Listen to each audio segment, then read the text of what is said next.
Hello guys and girls, and welcome to another Sunday afternoon chat on another incredibly great Sunday afternoon. You know, you think God doesn't love Sundays. The seventh day God rested, and he's made so many Sundays here in southern Oklahoma absolutely outstanding, absolutely beautiful. Chris and I are driving down the road right now. I will be at Synergy Spa in Oklahoma City this afternoon. I don't know when you might have an opportunity to see this video, but we'll be there this afternoon until about 5 o'clock at Synergy Spa. That's over on Northwest 120th Court in Oklahoma City, an EE, Energy Enhancement System. We'll have the N8 patches over there as well as N8 water, and demonstrating how that works, and a tremendously great high-class spa. It's just really fine. Chris is going to be going through some of the healing procedures over there and healing machines as well. We don't really know that much about Synergy Spa, but with Rick, the guy that owns the place there, there's 200 or 300 of these in the United States, and they're extremely popular, very, very high-class type operations. And you can get the patches at those Synergy Spas, EE systems around the country. You can get bottled water there as well, the N8 state water, which balances your photons, gives you more energy, more oxidation in your body, and lines your photons up right in your body. And it's just an amazing product. Plus the water is great water, very, very smooth water. We got a beautiful week planned this week. This past week we had a lot of drama in the fact that, and somebody kind of got onto me and said, a latch broke? You mean a latch broke? You got to change the genetics on that ranch for generations. Well, that's exactly what we're trying to do. So actually, if all the deer got out and never got back, it'd be fine. Those of you that happen to see that video where Prince Charming and all of his girls, I think there were 4 or 5 girls in there that we were wanting him to breed, got out, and they're in the outside. Those does will get bred. But as a matter of fact, we've got, I think, 4 of the 5 does back in, and we got Prince Charming back. That's his home, and so he comes back to his home, just like you and I try to go back to our home every chance we get, no matter what happens, where we are, how long we might be gone. We try to get back home, and Prince Charming came back in, and he's very safe. He was out in the wild for a couple of days and made it just fine. No critter got him, and he doesn't have any antlers. He's broken off all his antlers, and what happened, I'm sure, is Forrest and him are still trying to fight through that fence. Now, once Forrest got in that pen with him, I'm telling you, he was mean. I mean, mean. He charged him one time and got his antler down under his underneath side, which is exactly how he killed that other deer. But Apache and I got in there with him and was hoping to get Forrest out, but we got Prince Charming ran out, and I don't blame him. And he never did go back through that gate. He knew that Forrest might be in there, so he never did go back through that gate. He went into another gate. We actually have three enclosures there by the house, and 4 in our other area. And some of you also, I think 1 or 2 of you complained about the fact that our water was out for 2 days.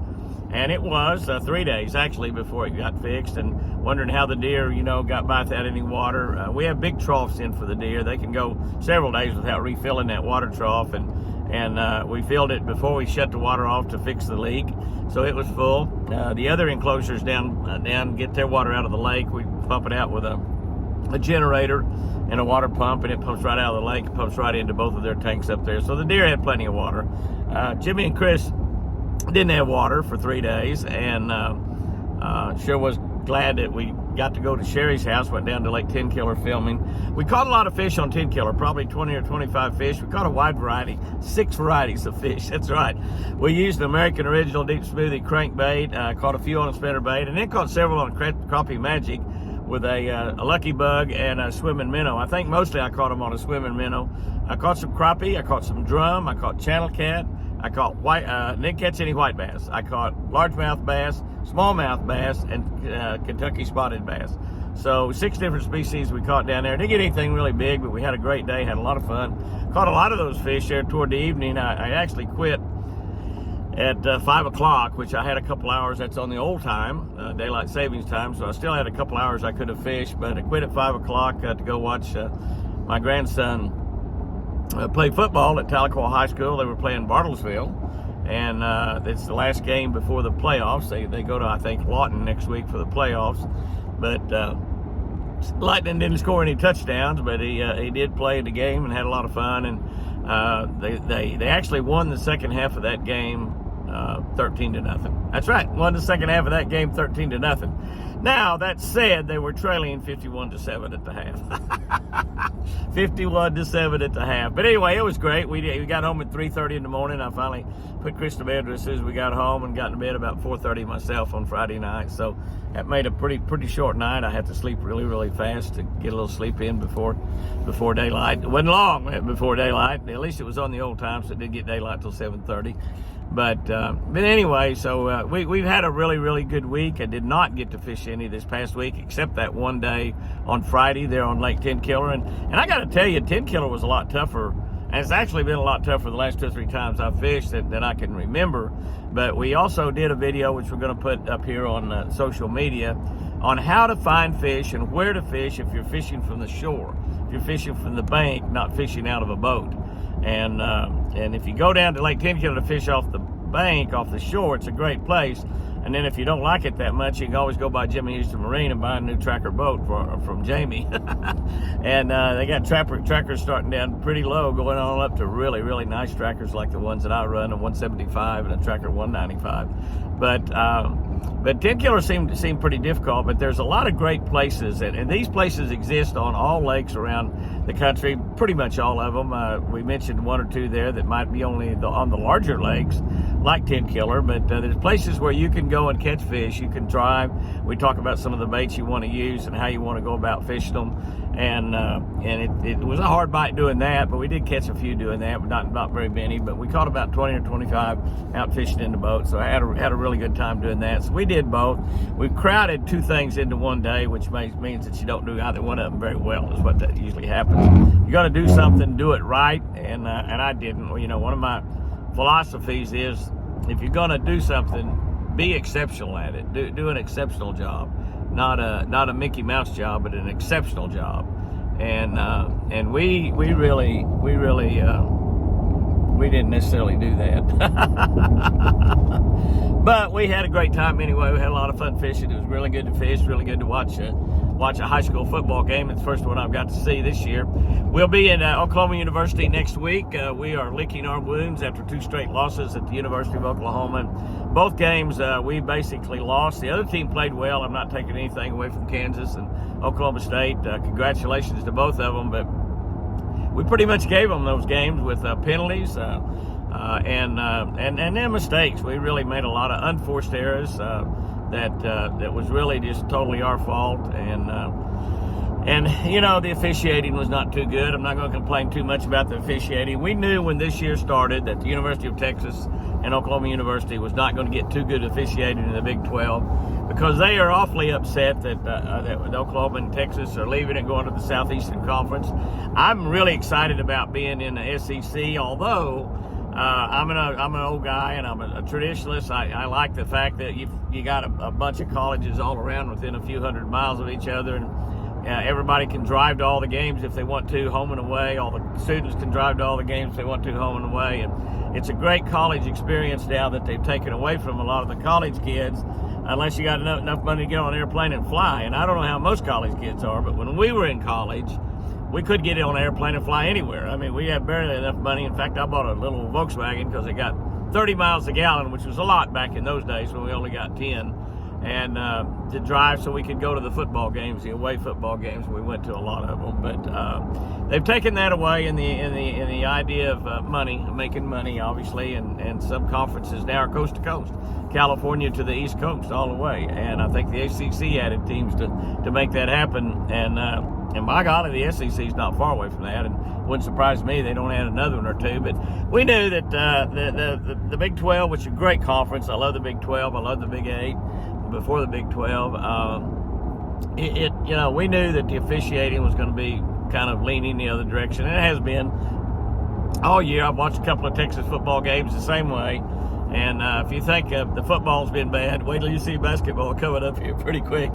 It will really be bad. But anyway, it's just colleges are all about money, where they should be all about educating young people.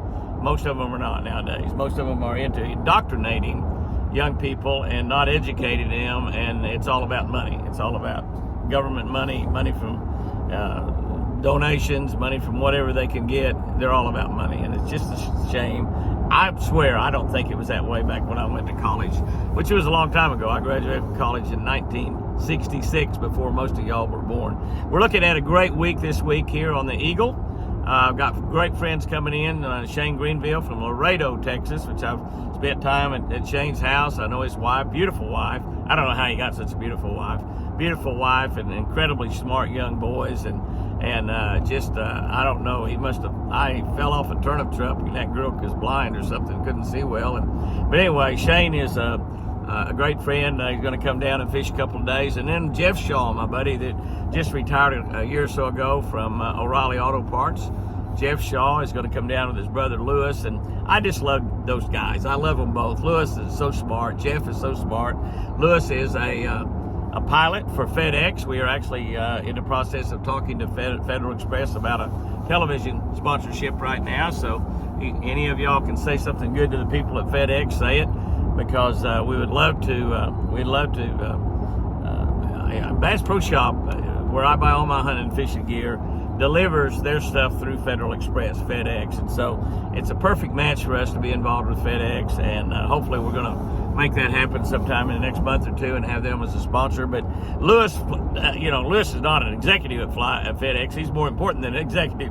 He flies those big jets that flies the Federal Express packages all around the country, and so he's real important. Every package that you get, if it originated very far away from where you live, it's a good possibility that Lewis Shaw might have flown it there. They're both great fishermen and both great friends. They're both great cooks, which will be good because I do all the cooking now with Chris and I, and it's going to be so much better to have somebody to do a little cooking for me. Miranda comes in a day or two a week, and she will be in helping this week, and she cooks for me. Sherry comes down occasionally, and she cooks for me. So I'm always anxious to see somebody come in and cook dinner. And I think that Jeff is going to bring some redfish fillets from the last time that he was down on the Louisiana coast, down at Delacroix and that area down in there, redfish fishing. So I think he said he would bring some if he doesn't forget them, and I know he's going to bring me some brownies, which that'll be really good. And but anyway, we got a great week planned at the ranch this week. We got incredible weather the first 2 or 3 days. Thursday and Friday, the front's supposed to come in, supposed to get down in the 50s and 60s and probably rain, but we're forecast to have 80 degrees there tomorrow, 80 some odd degrees today. So it's absolutely incredible. You know, what can I say? Just absolutely incredible. And anyhow, so we're going to have a great week at the ranch. The deer are all doing good. We did lose one of our white deer, the little one of the white deer does, and we think it was probably blue tongue, but got sick, and we doctored, but we were not able to save that deer. So that's not a good deal. But anyway, other than that, we got Mr. Forrest is separated from Prince Charming. Prince Charming back in his home, and he's loving it in there, and he's got some does in there. We get them all arranged the way we want them inside of the enclosure. It's going to be really nice, but deer don't even herd well when they're inside. So it's going to be a great week out there. Y'all have you a great one out there. Remember to be a part of the solution, not a part of the problem.